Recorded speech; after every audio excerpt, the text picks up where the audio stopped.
Hola, con ustedes Stephanie Franco y Eric Colón. Y esto es Lecciones de Escuela Sabática. Las lecciones de Escuela Sabática es un estudio diario que hacemos de la Palabra de Dios siguiendo la guía de estudio de la Biblia de la Iglesia Adventista del Séptimo Día para el mundo. Escucha, comparte, aprende y aplica las lecciones de la Palabra de Dios para tu vida.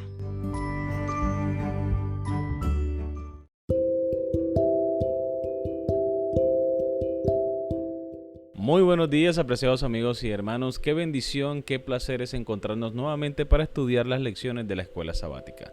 Gracias por estudiar con nosotros diariamente la Palabra de Dios, la lección número 5, Milagros alrededor del lago. Recordemos nuestro texto bíblico para memorizar. Lo encontramos en Marcos capítulo 5, versículo 19.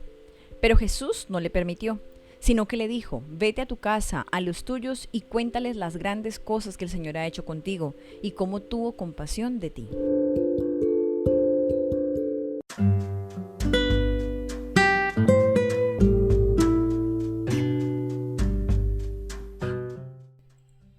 Miércoles 31 de julio, rechazo y aceptación. El título de la lección para el día de hoy. Vamos a leer Marcos capítulo 6, versículo 1 al 6. Y vamos a responder la siguiente pregunta: ¿por qué Jesús fue rechazado por la gente de su propio pueblo? Marcos capítulo 6, versículos 1 al 6. Salió Jesús de allí y vino a su tierra, y le seguían sus discípulos. Y llegado el día de reposo, comenzó a enseñar en la sinagoga, y muchos, oyéndole, se admiraban y decían: ¿de dónde tiene estas cosas? ¿Y qué sabiduría es esta que le es dada, y estos milagros que por sus manos son hechos? ¿No es este el carpintero, hijo de María, hermano de Jacobo, de José, de Judas y de Simón?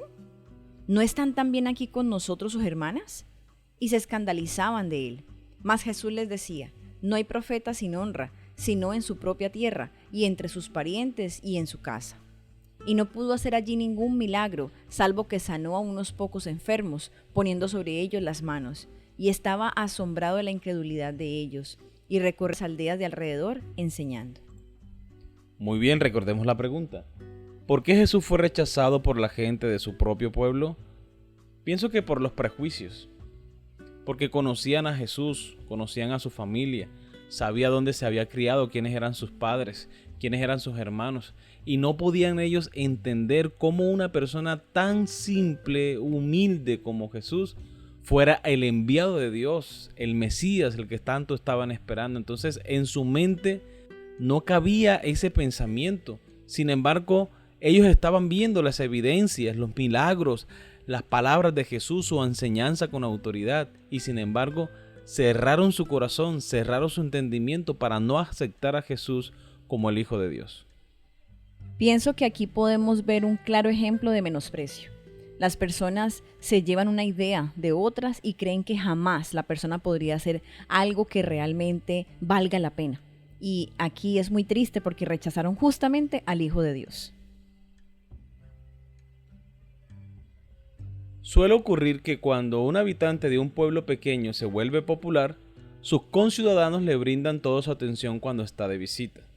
No así en Nazaret.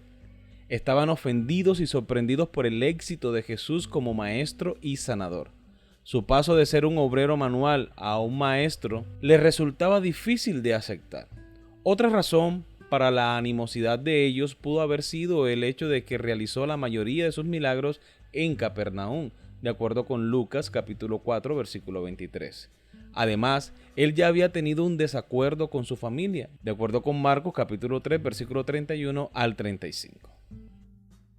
Vamos a leer esta vez Marcos capítulo 6 versículo 7 al 30.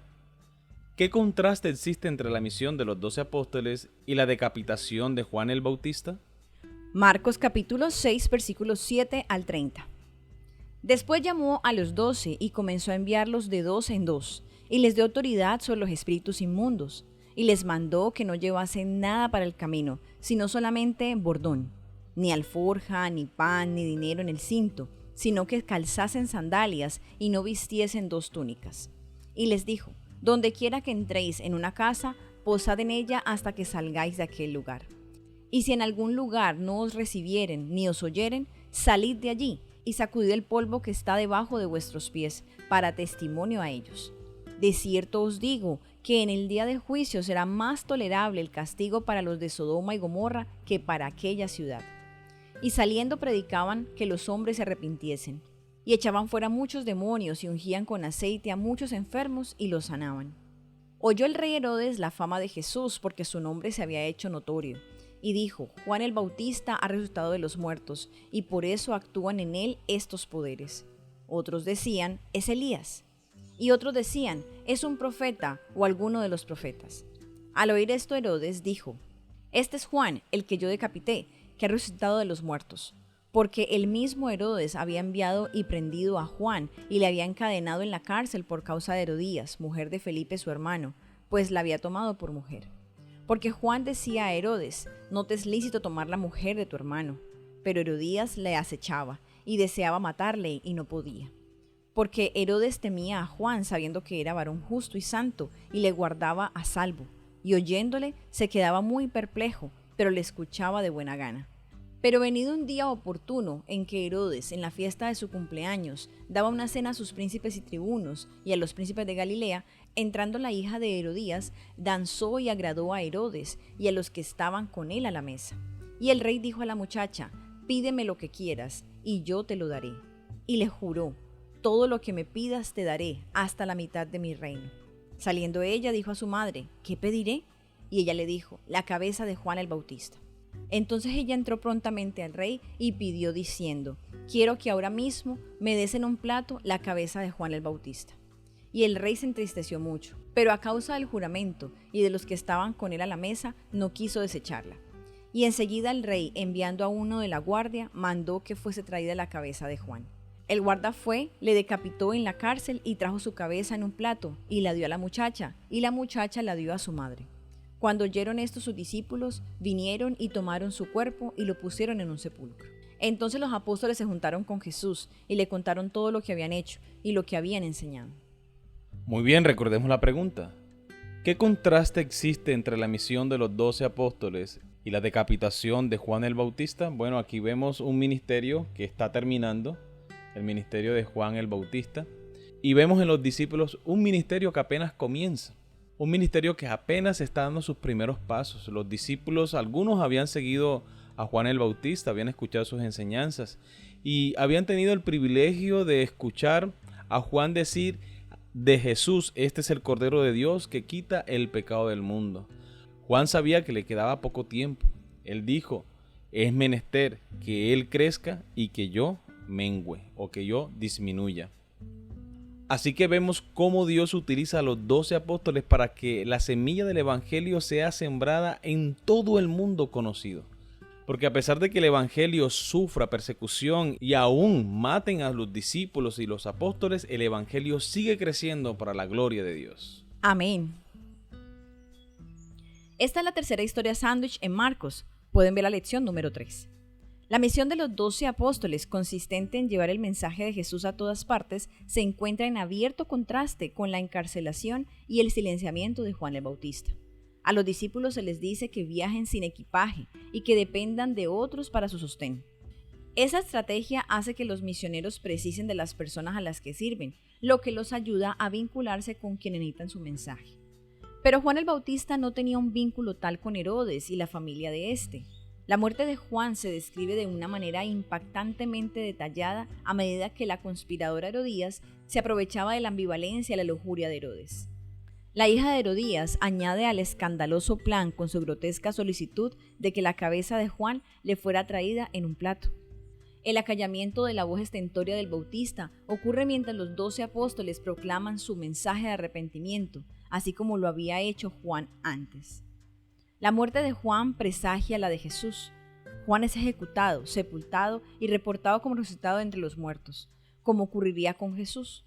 Estas historias paralelas apuntan a una futura crisis para Jesús y sus seguidores. Muy bien, hemos llegado a la pregunta final de la lección. ¿Has sido alguna vez rechazado como lo fue Jesús o tuviste que pasar por alguna crisis difícil de entender? ¿Qué aprendiste de esas experiencias que podrían ayudarte la próxima vez que algo así suceda? En una ocasión que me encontraba haciendo las prácticas ministeriales en Boyacá, Chinavita, estaba intentando predicarle la palabra de Dios a todo tipo de personas cristianas, ¿no? Evangélicas, testigos de Jehová, católicos también. Y era difícil acercarse a ellos con la Biblia en la mano. Era difícil llegar a las casas y sentarse y abrir la Biblia y estudiar. Siempre éramos rechazados porque las costumbres religiosas en esta región del país es bastante marcada. Y le oraba al Señor preguntándole: Señor, ¿qué debo hacer? ¿Cómo hago para llevar tu palabra a estas personas también? Entonces el Señor me da la idea de hacer unas pequeñas tarjetas como de presentación y en esas pequeñas tarjetas escribir los textos bíblicos que iban a orientar el estudio de la palabra de Dios. Así que disimuladamente, cuando yo le pasaba una tarjetica a las personas con las que estudiaban, las personas que pasaban no se daban cuenta que estábamos estudiando la palabra de Dios. Y ahí estaba el texto bíblico, la cita bíblica, y ellos leían, íbamos compartiendo e íbamos interactuando con la palabra de Dios. Pienso que esto fue una experiencia enriquecedora. Y pienso que cuando mayor sea el reto de predicar la palabra de Dios, mayor inspiración vamos a tener del Espíritu Santo para llevar la palabra de Dios a todo el mundo. Amén. Muy bien, queridos amigos y hermanos, hemos llegado al final de la lección para el día de hoy. Esperamos que haya sido de gran bendición para ti como lo ha sido para nosotros. Si te gustó, dale like y no olvides compartirlo con tus familiares y amigos. Suscríbete para que estudiemos cada día las lecciones de la Escuela Sabática. Te esperamos mañana para una nueva lección. Que Dios te bendiga.